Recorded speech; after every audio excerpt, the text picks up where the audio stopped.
Come on. Or you want them to come in? Get ready. You're listening to Give God 90 live. 5, 4, 3, 2, 1, 0.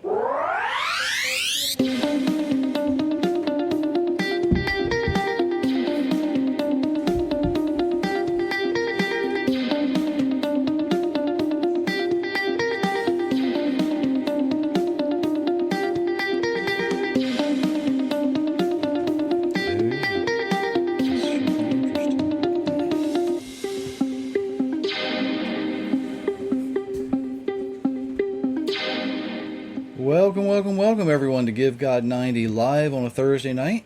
Guess who's with me? Hi. Myra's here. My name is Jerry Mitchell, your host for Give God 90, by the way.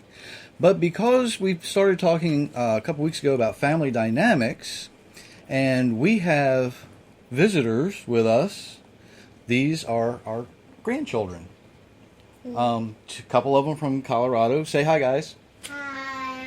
And the Hola. two who live here all the time. Well, not with us all the time, but they're Sorry. not away from us.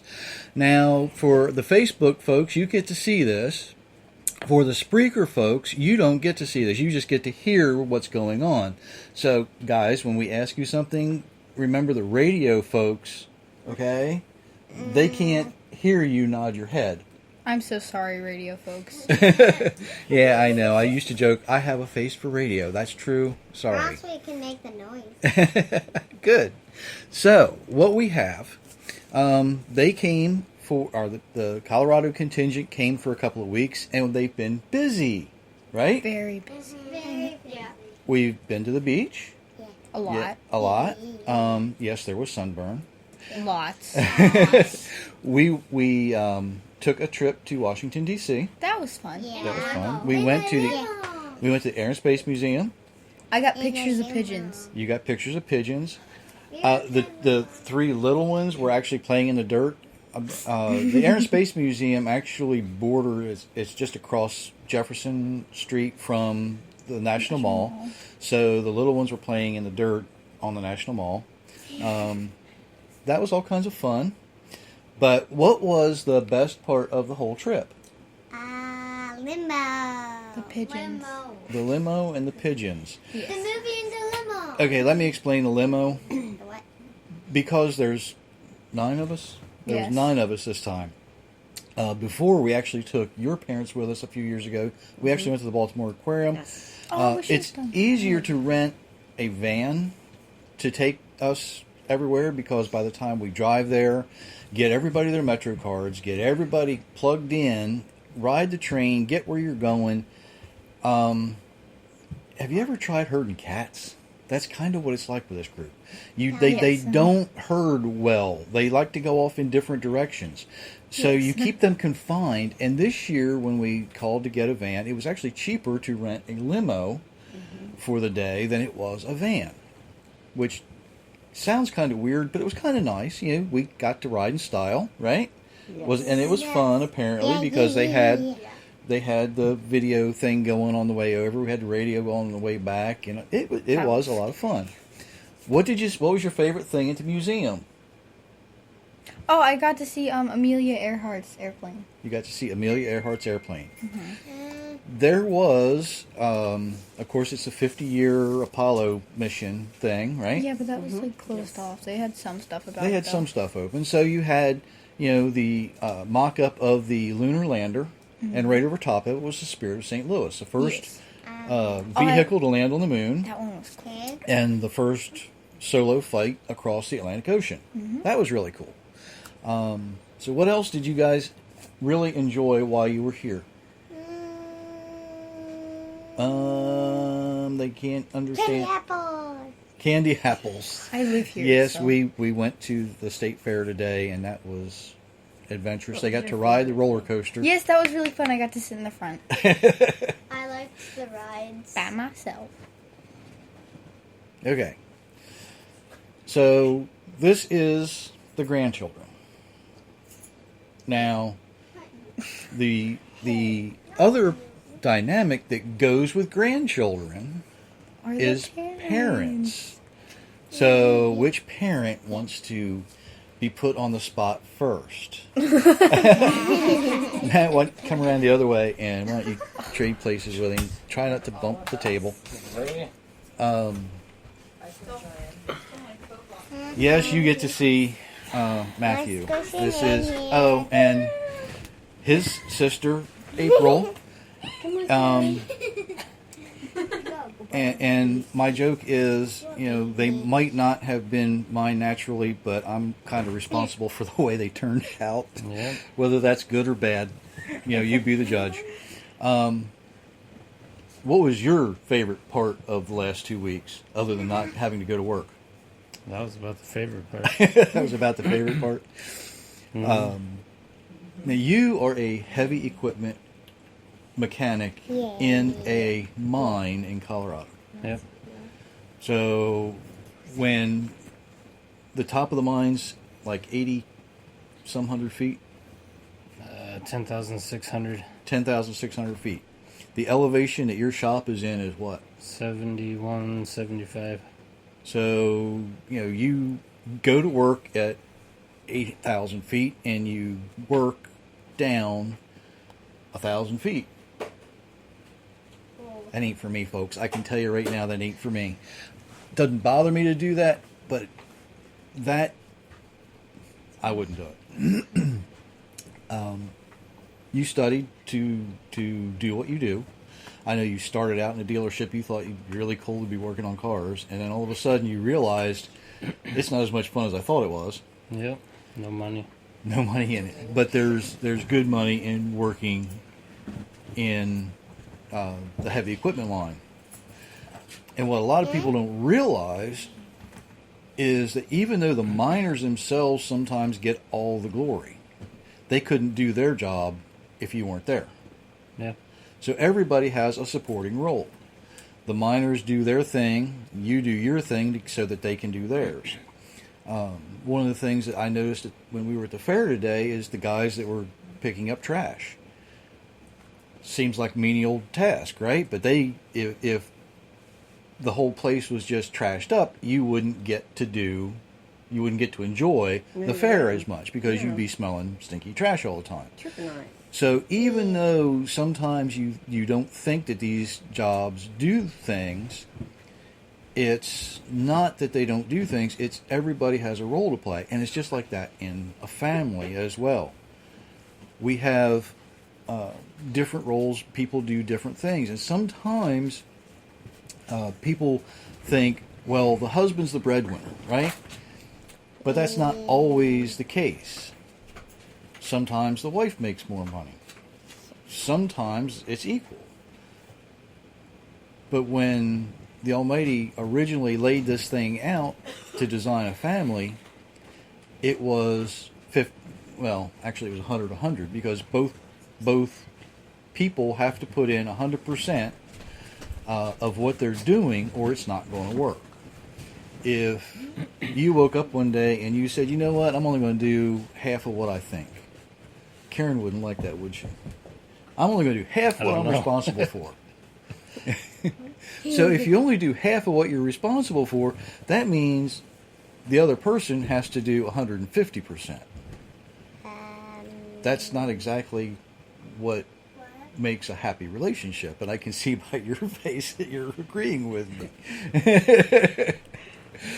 So if each person doesn't give what they're supposed to give, something's going to fall by the wayside. And when you have children, they're the ones that shouldn't fall by the wayside. Now, for all the Facebook people, I mean, you get all of this up here, right?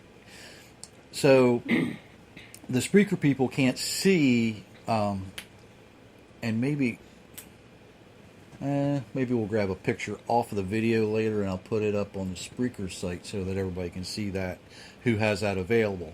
The thing is, with Spreaker, I know that a lot of times it goes out to people, it gets cut up into sections and goes to places where other things can't go. Let's just put it that way. So what we do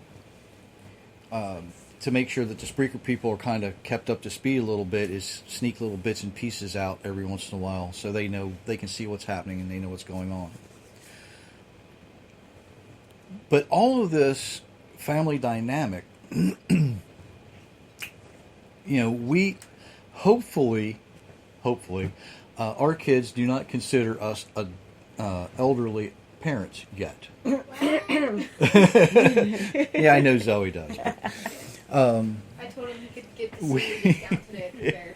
Yeah, she said I should be able to get the senior discount. I'm not that old yet. Almost. I'm getting there, but not yet. But when we look at family dynamics, things change between young couples with small children, like the little ones, and then you have this other dynamic where you're dealing with adult children, like this one and that one's supposed to be. And then we have... Yes, our daughter does not always act like an adult. Sometimes she acts like... Teenager? That's a good word. Mm-hmm. Yeah. So are we. Well, yeah. Right. Which is why I'm not an elderly parent yet, I hope. But they deal with their children on a different level than we deal with our children. Right? Yeah. Yeah, Yeah. meaner. So, Hey. and then enter the in-laws. Come here, Karen. Either side, I don't care. Whatever side you fit in. Whatever side you fit in, yes. Our favorite daughter-in-law, our favorite daughter-in-law, and our only daughter-in-law, Karen comes to us. She was originally from Arizona, right? Mm-hmm. Okay. But she comes to us by way of Colorado because when we lived in Colorado, Matt met Karen and that family began. They're juggling positions, ladies and gentlemen. Why? I don't know. So, as we see the family dynamic develop and we see all of these things, thank you, Cynthia, I just noticed that. We see these things happening. We get not just what Myra and I put together, not just what Matthew and Karen put together, not just what April has, but it all has to fit and it all has to work. Now, I'll be the first one to tell you, I don't agree with every decision that everybody else makes, including my wife sometimes. Do you agree with everything that your family does? Because you also have in-laws to deal with. No. No. Okay. Karen's back here laughing because she realizes that she doesn't always agree with everything that, we do, or I do, or the kids do. Sometimes and I kind of describe it as you have to pick the kind of crazy you can live with. But you have to remember that everyone's an individual. Everyone is unique. No one, even though they may seem like an aunt or an uncle or they resemble somebody else, they are unique. No one else in the entire history of humanity is exactly like anyone else. You are a completely unique individual. So you have to figure out what is acceptable and what isn't. You have to figure out what you're willing to, and I hate to put it this way, what you're willing to put up with and what you aren't willing to put up with. There are certain limits that you can enforce. Like with little ones, right? There are certain things that you guys don't get to do, right? Yeah. You don't get to jump out the bedroom windows, right? Yeah. You I don't do? like that. You don't like that? Okay. No one goes outside. You don't always get to eat the things you want to eat, right? Yeah. So there are certain limits because we try to give you things that's good for you.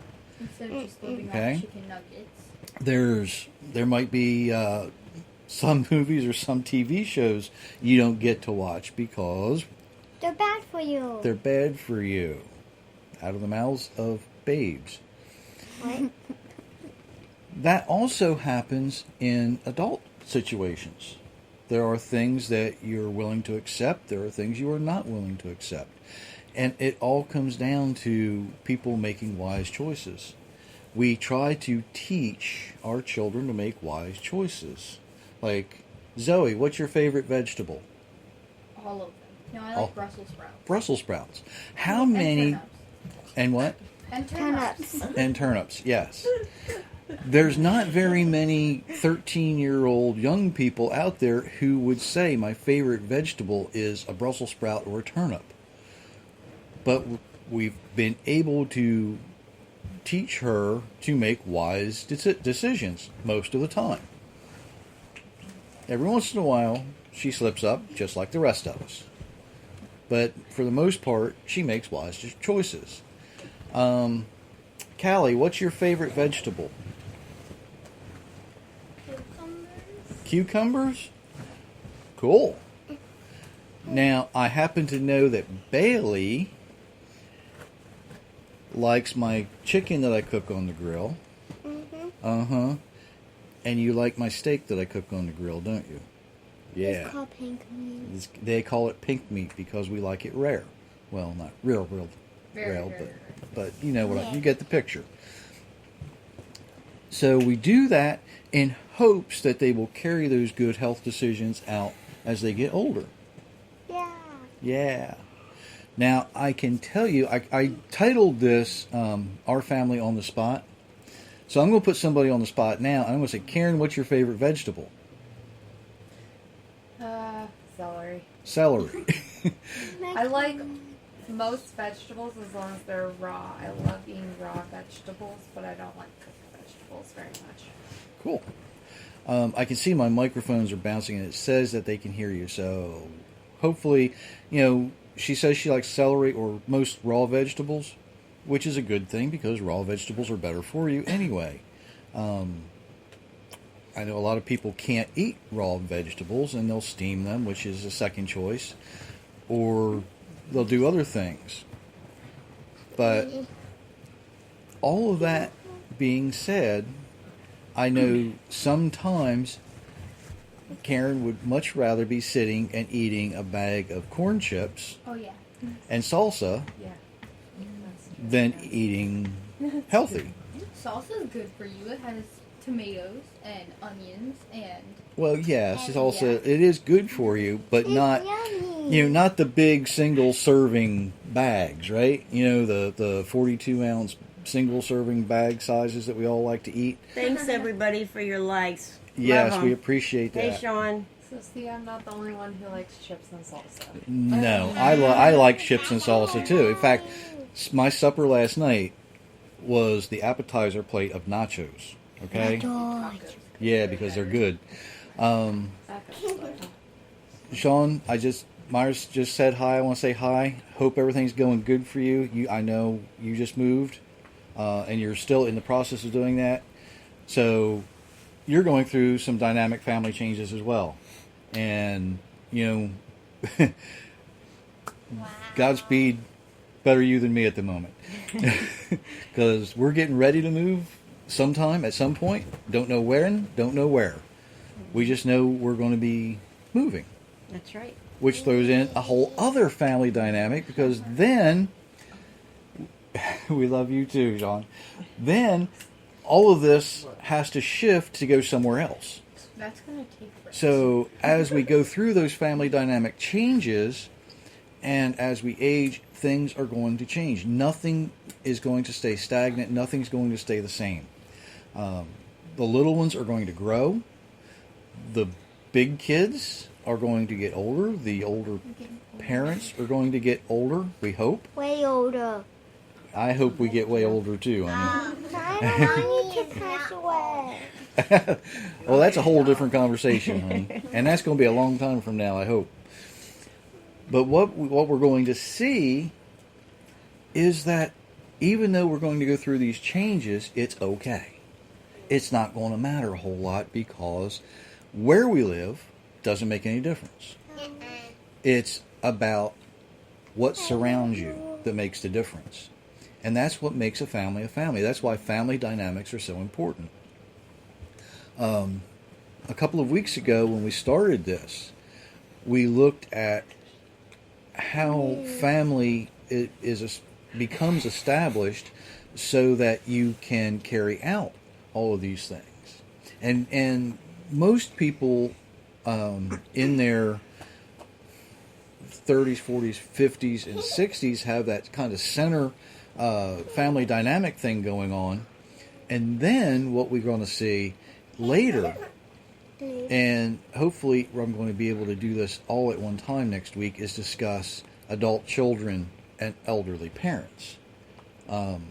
Because that family dynamic is extremely important.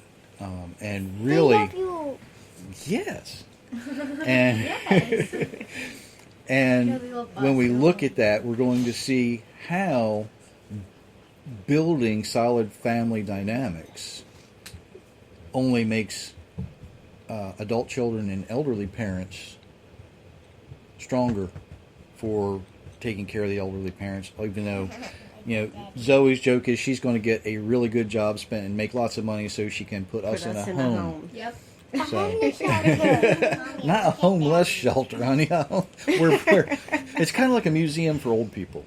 Fortunate. They can hang out with a bunch of other old people. It's like Yeah, My but mom and Papa but the are thing- fortunate. but the thing that even with that is, as we go through that, and as we age, hopefully our foundation will be there. And I don't know. Amazing. Even when I get old and I start getting cranky, and I don't know, You already are old and cranky. I already am old and cranky. Only No, sometimes. You are not old and you are not cranky for the 10th time. See?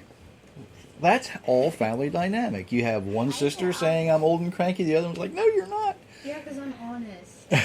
So is she. I'm honest, sir. I know. All right. So what we're going to see is that situation where if you build trust and honesty and have that openness, even though sometimes that openness might be a little harsh, it's better to have it that way than it is to hide things. I know a lot of parents that hide things from their children. I know a lot of children that hide things from their parents, and it creates a secret. rift in the family. Yes, they keep secrets from each other. And some secrets you need to keep from each other, but there are other secrets that especially parents don't need to be keeping. Especially when you're talking about elderly parents. There's a lot of money out there that elderly parents have stashed away that the children don't know anything about, and they don't get to benefit. And the parents don't get to benefit from it either. So we're going to look at that dynamic. We're going to look at some other things. But for now, putting our family on the spot, Amazing. do you think our family is amazing? Yes. Yes, good. I'm glad you think that. We have, hopefully, what I could describe as a functional family. Most of the time. Okay. A lot. There are families who unfortunately think dysfunction is normal, and they view it as functional. They don't realize that some of the things they do create the dysfunction. And without getting really, really in depth into that, all it takes is don't be afraid to Do say what you. anything. Well, don't be afraid to do anything, really. And don't be afraid to say something in your family. If it makes them mad, it doesn't make them not your father or mother or a son or sister or brother or cousin or aunt or uncle. They'll get over it They will. if you're honest. If you lie to them, it's going to take you a lot longer for them to get over it than if you're honest. And sometimes honesty hurts. Right? Yes. Yes. Sometimes, even being honest about, if I pull that tooth, it's not going to hurt. Oh. Right? Mm, But it did for just a little bit of time, right? Oh my gosh. it started to screamed bleed bloody like murder. crazy. That's okay. But even starting with the little ones, when you tell them, yeah, when we reach in there and pull that loose tooth out, it's going to hurt for a few seconds, but it's going to be better and you'll feel better. Did you feel better? Yeah. Yeah. Bailey, I know you felt better after you pulled your tooth. No, it did not hurt. It didn't hurt? Okay. Now, our oldest granddaughter, she figured it out really quick. She's kind of tough anyway, and she tried the string thing. It didn't work. Oh my gosh. But she got mad at her tooth, so she couldn't get a really good grip on it. She went and got a rubber glove, or not a rubber glove, it's a Paper towel. hospital glove type thing. And so she could hold on to it, and she worked it out. Literally. Worked it out. So, you know, there's another example of people being different. Not everybody's the same. Another example of people being different is our daughter. Sometimes people will call her very different.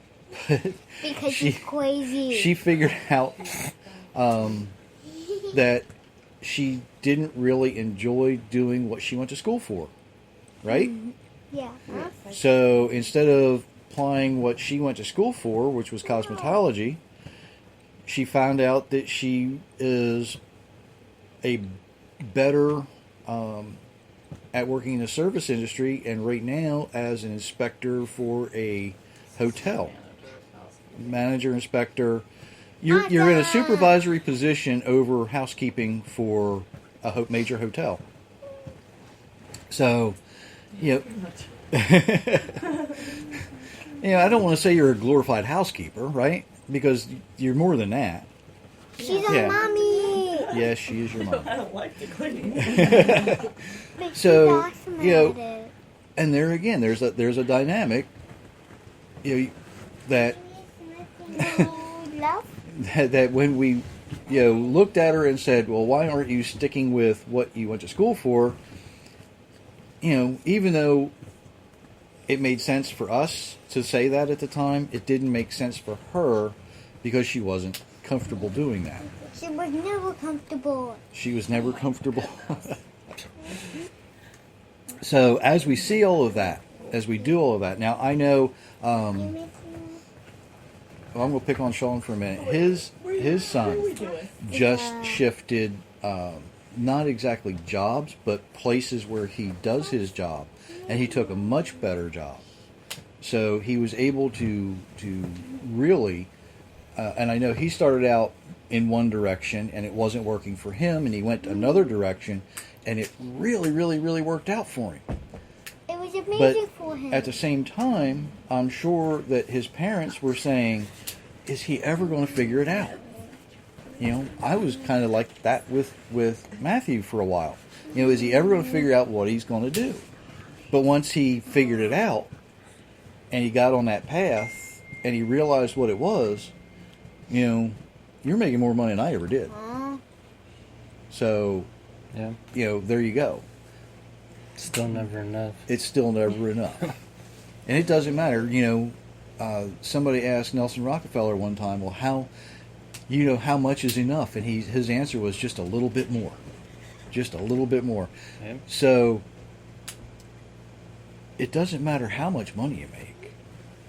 I know poor people who are very good at being poor, who are just as content and just as happy with their lifestyle and their life choices as rich people, and I know rich people who are miserable with their lifestyle and their life choices. They don't want to be So rich. it's not that they don't like being rich, it's they don't like what happens when you're rich sometimes. What happens when you're rich? Well, the more money you have, the more problems you have. And we'll talk about that later, okay? So there again, you have this family dynamic where they have to do what's right for them. It's not like you can turn a switch on and off, or it's not like I can force you to do something or force you to do something. And good luck forcing that one to do something. But instead, it is working within that dynamic to achieve the goal that you need to achieve. Now, ultimately, this time around with Blair's tooth, it was her Aunt Karen that pulled it for her. Right? And we want Build-A-Bear. And you went to Build-A-Bear. She got a. Because I'm what? I'm the what auntie ever? Best auntie ever. Yep, you are the best auntie ever. So you work within that dynamic to achieve the goal that you want to achieve.